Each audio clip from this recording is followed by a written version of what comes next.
Tolak pengesahan RKUHP, Ketua BEM UI sebut hari ini Indonesia dijajah oleh bangsa sendiri. Lalu mengapa mahasiswa nggak demo soal RUU perampasan aset koruptor yang ditolak DPR? Mana nyali kalian?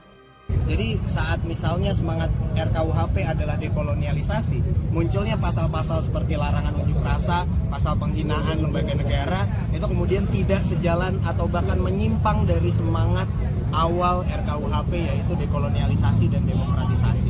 Karena kalau kita melihat adanya perbedaan sanksi, itu sudah jelas bahwa hari ini kalau tujuan kita adalah dekolonialisasi, lepas dari penjajahan, nyatanya hari ini kita masih dijajah, dan ironinya kita dijajah oleh bangsa kita sendiri.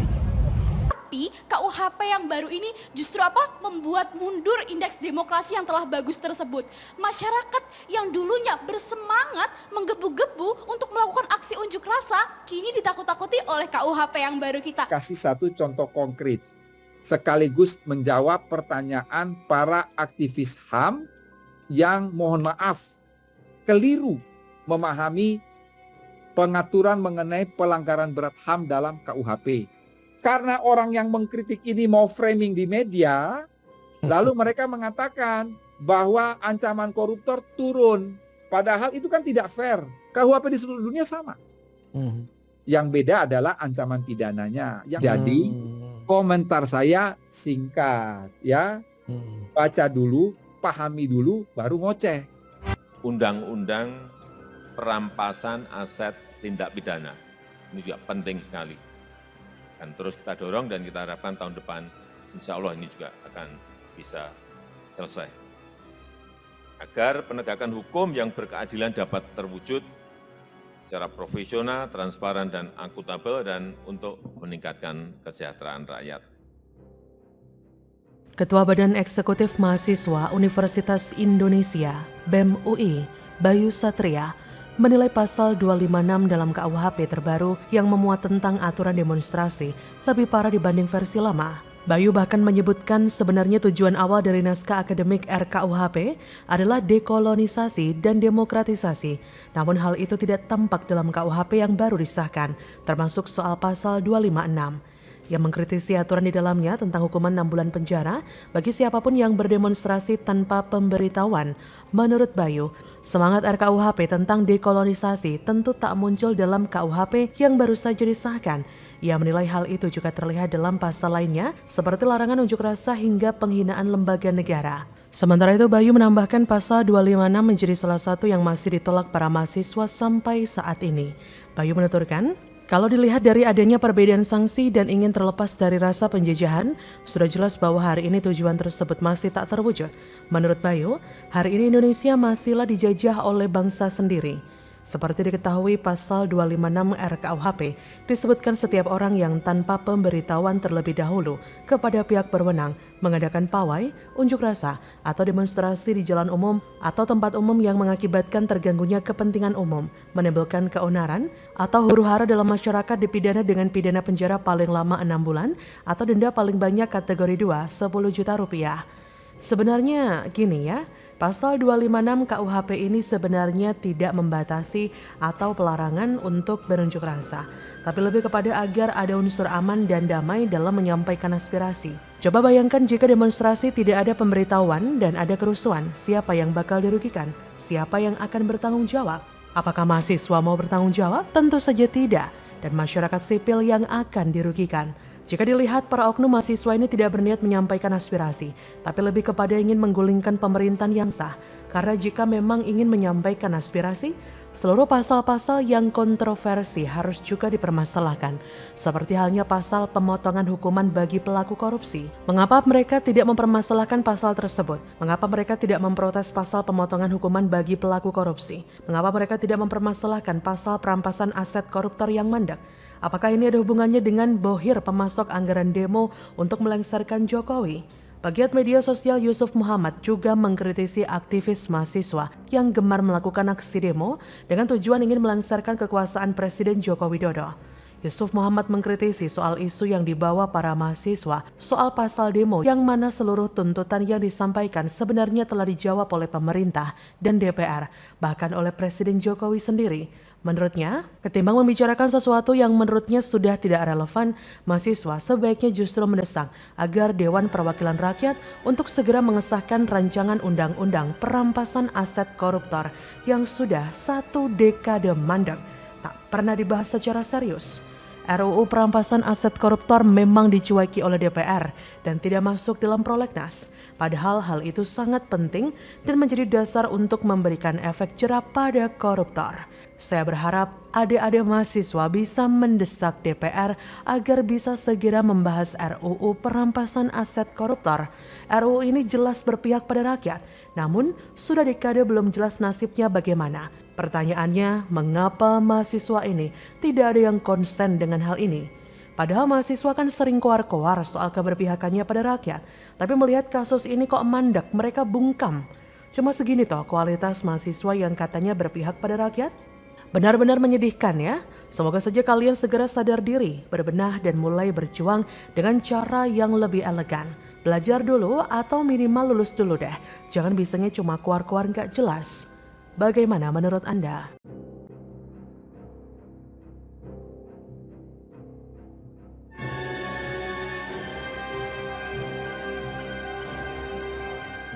Langkah catur PJ Heru naikkan gaji tenaga ahli DKI. Era Anies kok lebih sedikit? Jelas, APBD kan buat sumpal 70 TGUPP-nya. Itu justru menguntungkan Mbak Heru harusnya. Gitu ya, karena dia tidak akan terjebak oleh situasi macam apapun ya. Pembagian kelompok pun juga tidak ada. Artinya gini loh, apa yang dilakukan oleh Pak Heru tidak akan mungkin dalam tanda petik dikritisi oleh dua pihak yang kemarin berseteru misalnya. Ya. Karena apa? Dia berdiri di tengah. Itu justru menurut aku momentum paling bagus. Ini kan Pak Gubernur punya tim TGUPP segitu banyaknya, di mana dia? Jangan jadi TGUPP ini hanya menakutkan SKPD, akhirnya nggak kerja Pak. Jangan menakutkan mereka mau kerja untuk yang baik, tapi ketakutan dengan diri sendiri seakan-akan dia yang paling benar gitu loh. Nah hal seperti ini sebetulnya ayo jabarkan yang baik, perencanaan yang baik, nanti di Banggar Besar kita diskusi, debat masalah anggaran yang layak. Anies harus membentuk tim TGUPP yang berjumlah 74 orang. Ini jumlah yang fantastis, karena di masa Jokowi dan Ahok saja, tim yang dibentuk untuk membantu mereka itu sangat kecil dan efisien dengan jumlah 7-9 orang saja. Gemuknya tim Anies Baswedan ini juga mengakibatkan gemuknya pengeluaran daerah. Pejabat Gubernur DKI Jakarta Heru Budi Hartono mengubah honorarium tenaga ahli non-pegawai aparatur sipil negara (ASN) yang sudah ditetapkan gubernur sebelumnya, yaitu Anies Baswedan. Dalam kebijakan tersebut, Heru menetapkan anggaran honorarium untuk tenaga analisis kebijakan gubernur atau wakil gubernur dengan total sebesar Rp29,05 juta dari sebelumnya Rp8,2 juta per bulan. Keputusan tersebut tertuang dalam Kepgub DKI nomor 1155 tahun 2022. Tenaga ahli tersebut adalah tenaga ahli non-ASN, susun pidato, atau tenaga ahli yang bertugas menyusun sambutan, pidato, makalah, dan kertas kerja gubernur, serta wakil gubernur. Keputusan tersebut juga menerangkan tenaga non-kepegawaian ASN bertanggung jawab pada Kepala Biro Daerah Sekretariat Daerah Provinsi DKI. Diketahui sebelumnya mantan Gubernur DKI Anies Baswedan memang menerapkan honorarium tenaga ahli non-pegawai aparatur sipil negara senilai Rp8,2 juta per bulan.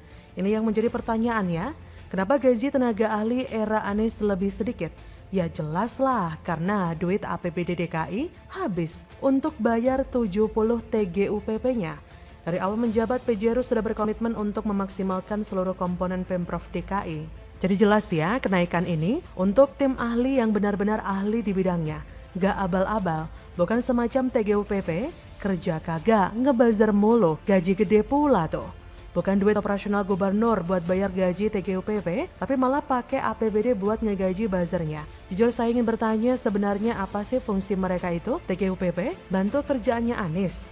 Lantas apa fungsinya gubernur dan wakil gubernur kalau begitu? Kalau bisanya cuma suruh orang lain yang kerja, pedagang bakpao juga bisa.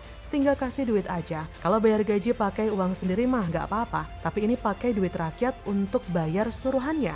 Siapa yang nggak dongkol? Sebagai warga Jakarta tentunya yang taat bayar pajak ke negara jelas dongkol. Uang hasil keringat dipakai untuk bayar tim TGUPP abal-abal yang nggak kerja itu. Hal ini terlihat pembiayaan tim ini sudah di luar batas kewajarannya, maka wajar jika sebagai rakyat kita bertanya.